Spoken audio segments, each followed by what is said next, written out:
Kejamnya Uni Eropa, produk made in RI terancam.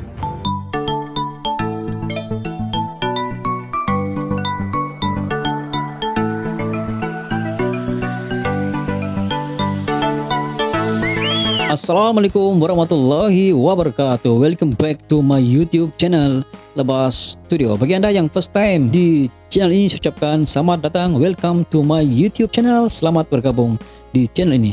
Dan bagi Anda yang telah pun subscribe dalam ini channel, saya ucapkan terima kasih. Salam persahabatan, salam perdamaian, salam serumpun kepada Anda yang tengah menonton video di dalam channel ini. Sebagai makluman, Lebas Studio merupakan channel YouTube daripada Sabah, Malaysia dan lebih kepada konten video reaction guys. Dan sebagai makluman, Lebas Studio buat konten lebih kepada yang berlaku trending yang ada di Indonesia guys. Kali ini Lebas Studio akan buat video reaction yang bertajuk Kejamnya Uni Eropa gara-gara digugat produk made in Republik Indonesia guys, kini terancam. Dan sebelum itu, video ini saya dapat daripada channel Perspektif guys. Seperti biasa, jangan lupa berikan sokongan dan dukungan kepada channel Perspektif dengan memberikan subscribe, like, share dan juga komen guys. Saya tidak sabar lagi melihat video ini guys. Apakah isi kandungannya guys? Kenapa terancam guys? Yang kiraan 3, 2, 1 guys. Go. Kejamnya Uni Eropa, produk made in RI terancam. Uni Eropa mau menerapkan carbon tax border adjustment atau pengenaan pajak karbon terhadap barang yang tidak ramah lingkungan. Penerapan kebijakan itu diyakini akan berdampak kepada ekspor produk dalam negeri. Bagaimana tanggapan pengusaha terkait hal itu? Wakil Ketua Umum Kamar Dagang dan Industri Indonesia Bidang Maritim Investasi dan Luar Negeri Sinta Kamdani mengatakan hal itu sudah menjadi catatan negara berkembang termasuk Indonesia.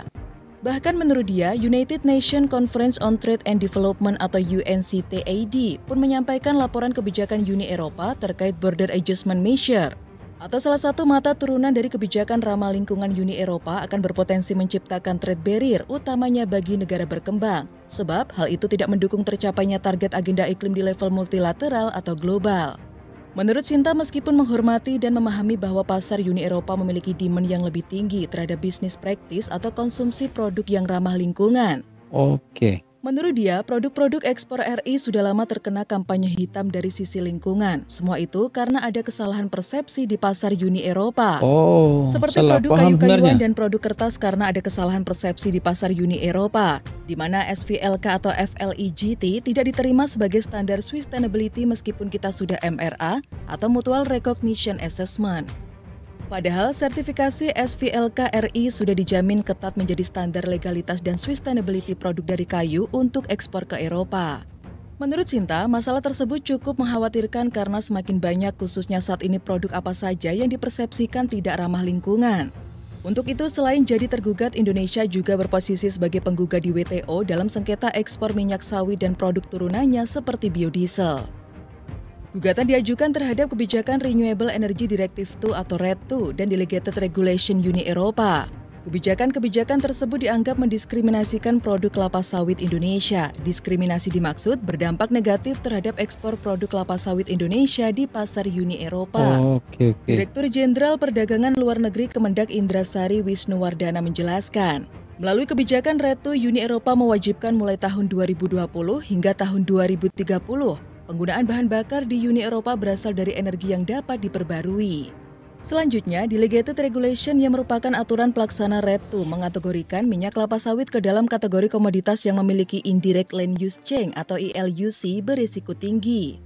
Akibatnya biofuel berbahan baku minyak kelapa sawit tidak termasuk dalam target energi terbarukan Uni Eropa, termasuk minyak kelapa sawit Indonesia. Wisnu menjelaskan pemerintah Indonesia keberatan dengan dihapuskannya penggunaan biofuel dari minyak kelapa sawit oleh Uni Eropa. Selain akan berdampak negatif pada ekspor minyak kelapa sawit Indonesia ke Uni Eropa, juga akan memberikan citra yang buruk untuk produk kelapa sawit di perdagangan global. Data statistik BPS menunjukkan nilai ekspor minyak kelapa sawit dan biofuel atau fatty acid methyl ester atau FAME Indonesia ke Uni Eropa menunjukkan tren negatif pada 5 tahun terakhir. Nilai ekspor FIMI mencapai 882 juta dolar AS pada periode Januari hingga September 2019, atau menurun 5,58% dibandingkan periode yang sama di tahun 2018 sebesar 934 juta dolar AS.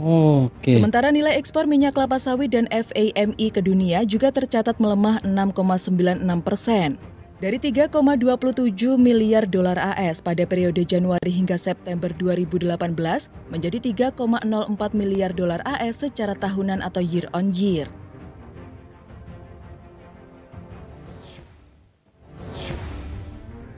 Keren, Indonesia memimpin transaksi digital Asia Tenggara. Se-Asia. Pandemi COVID-19 mengubah perilaku masyarakat dalam berbagai sektor. Setelah pandemi, perilaku masyarakat cenderung memiliki tingkat pemanfaatan teknologi yang tinggi. Situasi ini merupakan peluang besar yang harus dimanfaatkan untuk melakukan akselerasi transformasi digital di sektor keuangan, sehingga dapat berkontribusi positif pada percepatan pemulihan ekonomi.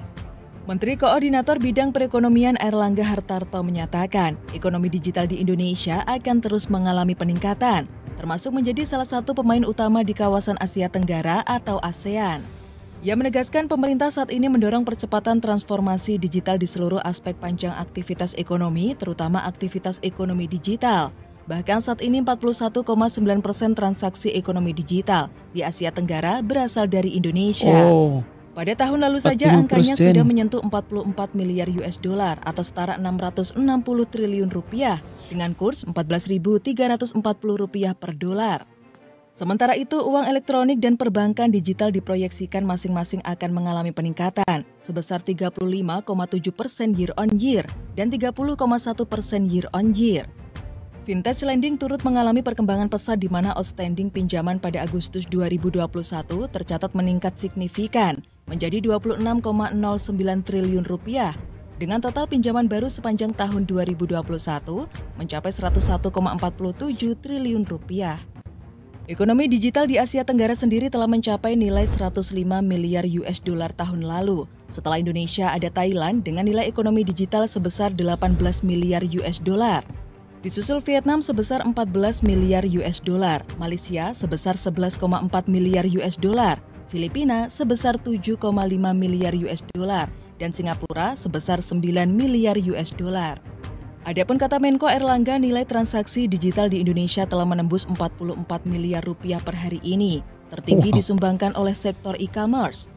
Ia pun memperkirakan ekonomi digital Indonesia akan naik signifikan pada 2025 hingga mencapai 124 miliar US dollar atau setara 1.778 triliun rupiah.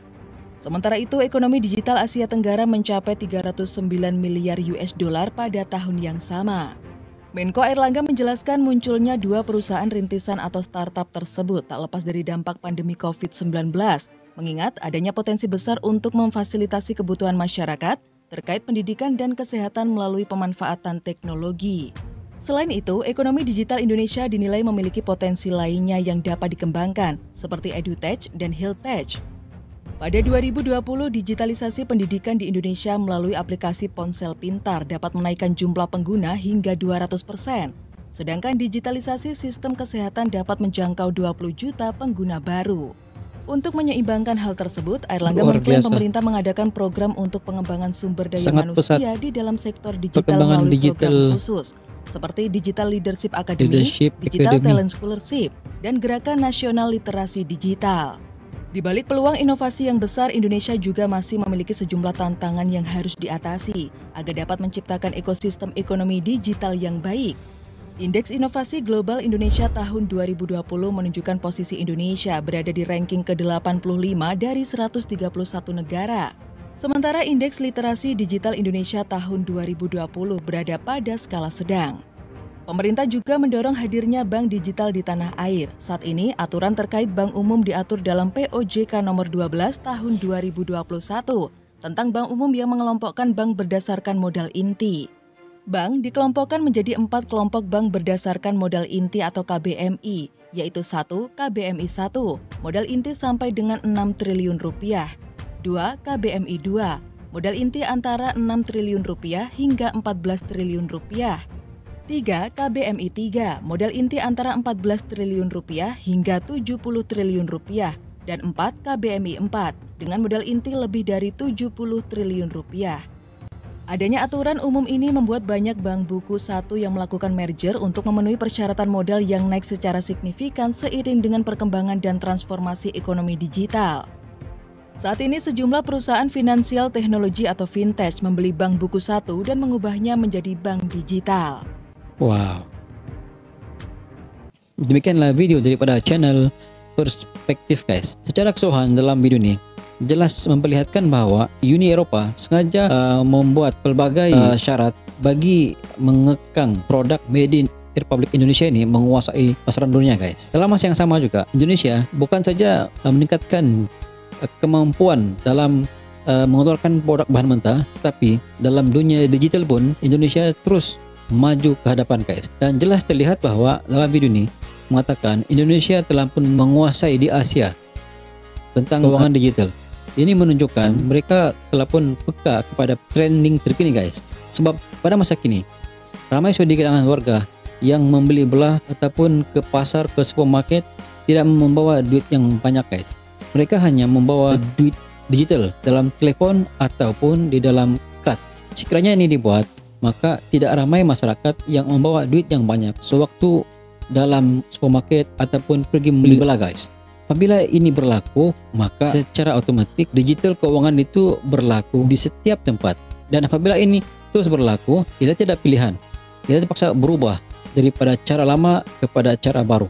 Di samping semua pemerintah ataupun kerajaan sedang berusaha lebih ke hadapan untuk memastikan bahwa kita tidak ketinggalan dengan apa yang berlaku di dunia pada masa ini guys. Apapun Uni Eropa pada saya dah sengaja untuk buat benda ni bagi menghalang produk made in Indonesia ini terus menguasai dunia guys.